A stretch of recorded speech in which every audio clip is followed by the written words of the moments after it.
Hello दोस्तों, नमस्कार। मैं ओम प्रकाश सर आपको the star global YouTube channel पर स्वागत करता हूं। पिछले क्लास में हम लोग नॉन हिंदी के चैप्टर 5 हुडरू के जलप्रपात का ऑब्जेक्टिव पढ़े थे। आज उसका लघु उत्तरीय प्रश्न यानी शॉर्ट टाइप क्वेश्चन आंसर पढ़ेंगे। चलिए आप लोग ध्यान दीजिएगा। और काफी महत्वपूर्ण इसका क्वेश्चन आंसर है, बिहार बोर्ड के एग्जाम के उद्देश्य से काफी बार पूछा जा चुका है। चलिए शुरू करते हैं हम लोग। पहला, Bihar board class 10th non Hindi chapter 5 Hundru के जलप्रपात का लघु उत्तरीय प्रश्न शुरू कर रहे हैं। पहला सवाल है, जैसे हुडरू का झरना वैसा ही उसका मार्ग, इस कथन की व्याख्या कीजिए।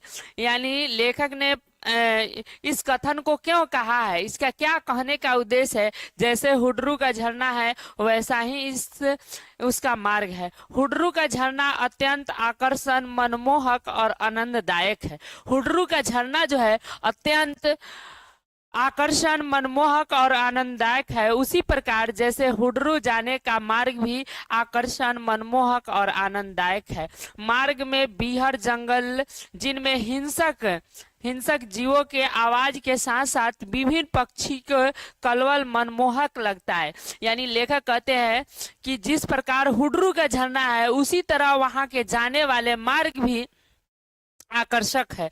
और जो है वहां पे जंगलों में हिंसक जानवर, बाघ, शेर जैसे और पक्षियों के जो आवाज है वो कोलाहल लगता है। हरे भरे खेतों की हरियाली है जो रास्ते का आनंद को बढ़ा देता है। हुडरू के जलप्रपात उत्पन्न ध्वल झाग मन में सारे विकारों को दूर कर देता है। यानी हुडरू के झरना के पास जाने के बाद उस मन में जितने भी संकोच है, निसंकोच है, उसको दूर कर देता है। हुडरू का जलप्रपात बेहद सुंदर, शोभनीय है, आकर्षण वाला है। ठीक उसी प्रकार उसका मार्ग भी उसी प्रकार है। चलिए अगला सवाल की ओर हम लोग बढ़ते हैं। दूसरा सवाल है, चलिए समझते हैं हम लोग दूसरा सवाल। हुडरू का झरना कैसे बना है? यह काफी बार बोर्ड एग्जाम में पूछा जा चुका है। हुडरू का झरना कैसे बना है, चलिए समझते हैं। स्वर्ण रेखा नदी पहाड़ को पार करने के लिए अनेक भागों में विभक्त हो जाती है, पुनः एक जगह होकर पहाड़ से उतरती है और वह हुडरू का झरना जो 243 फीट ऊपर से गिरती है। यानी पहाड़ पर जो है स्वर्ण रेखा नदी है। पहाड़ से जैसे स्वर्ण रेखा नदी पहाड़ से आगे जाके गिरती है, वहीं पे हुडरू का झरना बना हुआ है जिसकी ऊंचाई 243 फीट से यह गिरता है।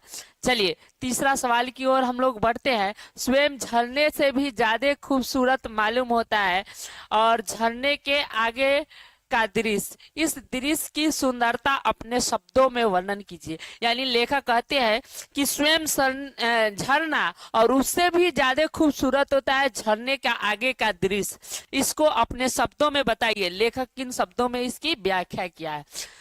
हुडरू का झरना भी बहुत खूबसूरत मालूम होता है। इसके आगे का दृश्य, उसके आगे जो घाटी है वो बेहद खूबसूरत है।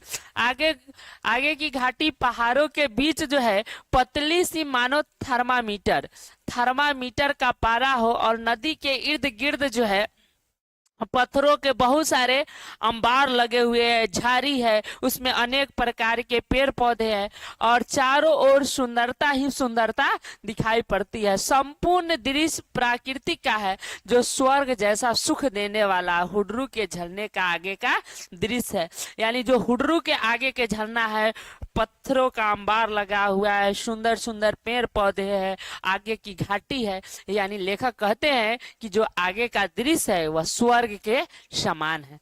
चलिए अगला क्वेश्चन की ओर हम लोग बढ़ते हैं। अगला सवाल है और इसका लास्ट सवाल है।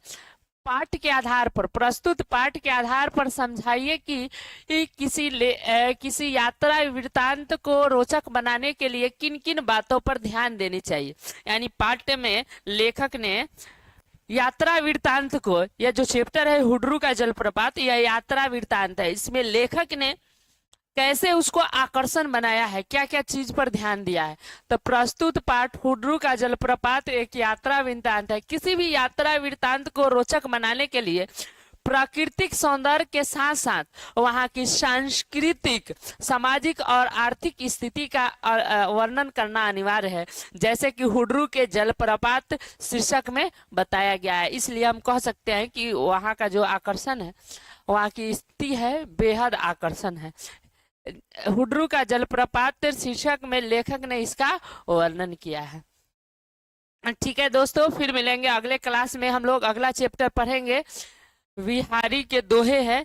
चलिए, तो इस वीडियो को यहीं पर समाप्त करते हैं। आप लोग ज़्यादा से ज़्यादा कमेंट कीजिए, कोई भी दिक्कत हो the star global YouTube channel पर कमेंट कीजिए, उसका तुरंत ही समाधान किया जाएगा। लाइक कीजिए, कमेंट कीजिए, शेयर कीजिए।